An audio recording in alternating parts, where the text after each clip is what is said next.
Hello everyone. Here are some points to be considered for a healthy classroom environment for teachers of English. Teachers of any subject may also watch this video.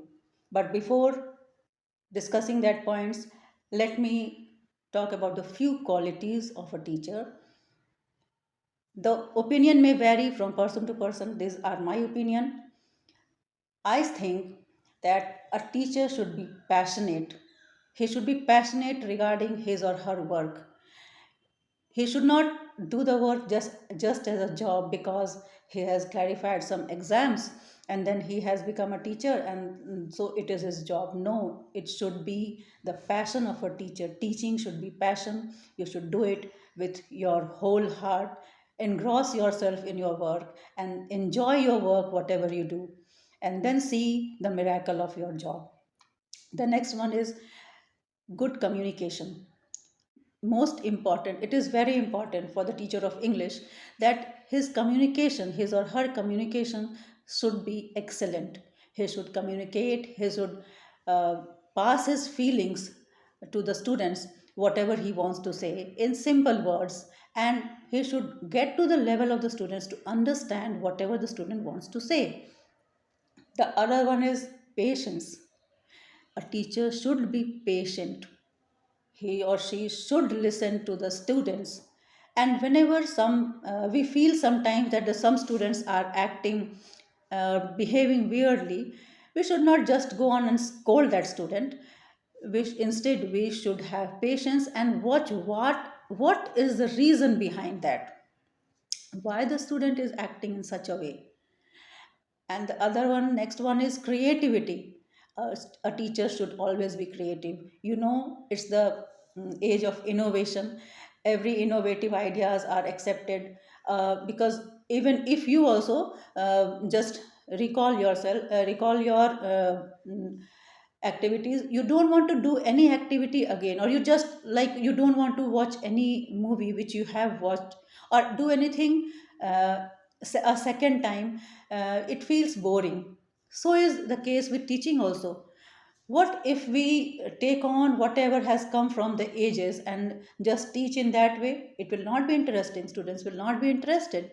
So we should have new ideas. And where will we get that ideas from? We will get that ideas. Now we are coming to the points which should be considered, and this will be a continuation with the points. The first one in that regarding that is the teacher should have his own continuous professional development, that is CPD. He should focus on his continuous professional development. How can we do that? We should be updated. We should be up to date by the modern teaching techniques, tools and techniques. Day to day everything is changing, so we should stay up to date with the latest research, educational uh, trends, and teaching strategies. Whatever is in trend, we should adopt that. We should be flexible. Flexibility is very important. Whatever is new, we should try to adapt that. The second one is the classroom environment, which is, I think, the most important one. Classroom environment should be a healthy one where all the students feel safe, and there should be an amiable environment. All the students should feel that they are special in the class, not that one student is being given special attention by the teacher and the other students are ignored. This should not be there. The next one is getting to know your students. This we can do by performing various GTKY activities, that in getting to know your students, or getting to know you, in by which we can know the students in a detailed manner, and so that, and we should know the names, and we should recall, or we should remember the names of the students. If you call a student by his or her name, she or he feels delighted. She thinks that she is very special to the teacher and is given special attention, and she feels safe and supported uh, by the teacher. The next one is checking for understanding. This is very important. You just don't go on teaching. No teacher should just go on teaching whatever you're teaching. You assume that the students have understood. No, this should not be. Instead, you should ask for the ICQs and CCQs. As I earlier said, ICQs are instruction checking questions. Whenever you give an instruction, just them immediately ask questions. What did I say? How many lines do you have to make? Or how many students are there in the group? Like this, short questions to check whether your instructions are clear or not. And the next one is CCQ. CCQ are questions asked in between while teaching a lesson. You can ask small questions for checking whether the students have understood the concept of the lesson or not. Whatever you are teaching is being understood by the students or not. This is called CCQs. There are many other ways. I in the beginning only I told these are my opinions. So you have to have to get this main idea that students should understand whatever you are teaching. The next one is critical thinking. You should do activities based on all the skills, that is LSRW, or listening, speaking, reading and writing. And basically these activities uh, should be based in such a way that all the students of the classes get involved. If not in one day, you can repeat the activities and involve the rest of the class, whole class, in a day or two. What will happen with this? You can see that the activities based for the detailed activities, you can watch my other videos also regarding all these skills. So you should focus on the speaking activities also, you should focus on the listening activities also. Reading and writing activities are always done in the class, but speaking and listening, sometimes majority of times we don't focus on listening. We think that the students have understood, but to understand or for a better understanding, listening is as important as all the other skills. So you have to focus on all these activities and then let the students think critically. Whatever you do, you plan such activities that the students are bound to think and then make their own opinion. Just don't spoon feed them. If you spoon feed them, it will just, the students can score mark by rote learning, but they will not have any knowledge, and that will not be beneficial for their future. So avoid giving students to learn something. Just make them understand in the class, and then they ask them about their opinion. Ask them to create or plan something as such that you do what is not done in the class, but the theme should be this, and you do it on your own, and then we will discuss in the class. And then we will give you, you can fix some prizes also for these kind of activities if the student or a group of students do. If not giving something, you can just make them other students clap hands for them. So these kind of activities boost the children, and then they are very eager to participate. If you praise a student who is or a slow learner or who is a medium learner, then see the next day he will automatically get interest. He will come forward and he will ask for more. He wants to do some more activity. And this is the day, my friend, when you will feel that you have won something, you have achieved, that the slow learner or the learner, the student who was not interested, is now getting interest in your teaching. Then there is active listening. As I told you, all the skills should be developed, and active listening should be done by the whole class. It's your way of standing in the class, it's your way of gesture and posture, your positioning in the class, which matters for the student to listen. If you stand at one place and for the whole day or for the whole of your career, the students at some corner of the class may not understand you. They may not even listen to you. So try changing your positions, not frequently, so that the student will then start searching for you. Where are you in the class? Do your positioning, change your positioning at fixed intervals.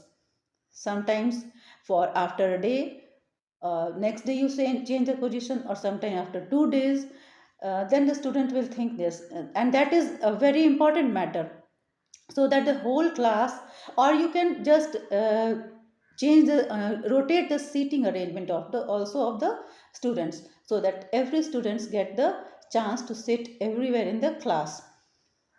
The next one is TLM, that is teaching learning material. Teachers of the government school face a lot of problem. They have to make the TLMs at their own expense. Don't worry, my friend. Teaching learning materials can be made at a very low cost also. You can watch this also on in my videos. You can just use a piece of paper, and then you can do so many activities, interesting activities I can say, for teaching, like take few pieces of paper, rough paper, and then make a ball. If you have a ball, well and good, and if you don't have a ball at that time, you can take a newspaper, old newspaper, or anything like that, and you can make ball, and then ball throw activity can be done. Same, very interestingly, for small question answers in the beginning, for introduction also, for gap fill activities, for anything of this kind of activity, you can use the ball. You can also use slap the board. In that, no TLM is required. Only chalk and duster is, which is already in the class, in the blackboard. The slap the board can be done. Backs to the board can be done. These are back to the board. It's a very good speaking and listening activity. Slap the board. You can watch in my videos. Slap the board is also one of the very interesting activity which is done. I do in my English classes. You can use it in any way you like, for revision, or for articles, or for any other thing. You can use it. So there are various other, like grass cut activity, or you can take few pieces of paper from the notebook or copies, and then you can make small parts of speech or like that, anything. But means if you don't want to do so many of buying and spending money, then no need, don't worry, you can make TLMs out of low cost also. I feel that I can do activities without any TLM which are more interesting in my English classes, and the students want to do it again and again, and they unknowingly are getting skilled in their listening, their speaking, their writing also, reading also. Sometimes I do it, and the students enjoy it a lot.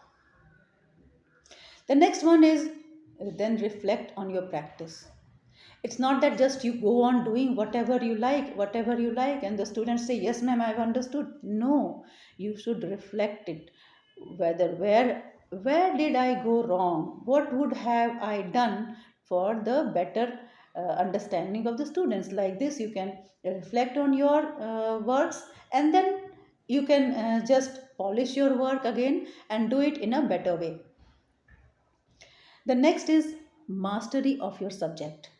This is the most important thing which a teacher of any subject should have. You should have mastery on your subject, so that whenever you go inside the class, you are confident and you know whatever you have to teach. Whenever, no man is perfect, as everyone knows. So when you are stuck, sometimes whenever a student asks and you suppose you don't know the answer, never give the wrong answer. Say the student, I will consult, I will see it, and then I will discuss it tomorrow. It's far much better than giving the wrong answer to the student. And pay special attention on your English pronunciation. Be updated, I say again and again, be updated, so that, because like science subjects, when and there is new discoveries and all, English also has changed a lot from the previous one, the which we have learned. There are many changes from our school days till now. So be updated, keep yourself updated, and know what is in trend so that you can teach your students in the latest method. Then you should have a big vocabulary, large vocabulary, so that when you teach you don't get stuck in between, and the students feel comfortable at a comfort zone understanding whatever you are trying to say. Then you should have knowledge of grammar also. Of course, English, when we teach or when we study English or any language, grammar plays a vital role, because without grammar, it is not possible to have a command over the subject. But when speaking, tell this to students, that when speaking they should not get stuck, or they should not wait or stop at their mistakes, because while speaking, if even if they are grammatically wrong, it doesn't matter, they should go on and further in while doing the conversation. Last but not the least is the confidence. It is the confidence which makes you a good teacher. Even if you know everything and you're not confident, you are stumbling and just stammering and just looking here and there like this like that, then it will be not effective. So whatever you know, and you are there to deliver it in your class. So be confident, pay attention on your get up also. You should your get up your should be decent, and have a smiling face when you enter the class. Don't just hang yourself loosely and enter the class in a sad way, melancholic mood. No, you should be smiling. Keep everything out of the threshold of the classroom. When you enter the class, you are just bright and new, and everything is just very charming and very good, like the very early morning. As the early morning comes with a brightness and happy feeling, just like that you enter in the class, and be confident, give a smile to the teacher, and then ask them, how are you? And then you see that students, even if they have had a mathematics class before that, or any hectic class before that, they will cheer, and their answer is, we are good, how are you, ma'am? And this rejuvenates us as a teacher. Even if we go in the sixth period, I'm tired, I don't want to stand even, but when I enter the class and I smile and see the so many smiling faces of the children, everything vanishes, all the tiredness vanishes. I feel rejuvenated. I feel as I am just in the as I feel in the morning, very fresh and delighted.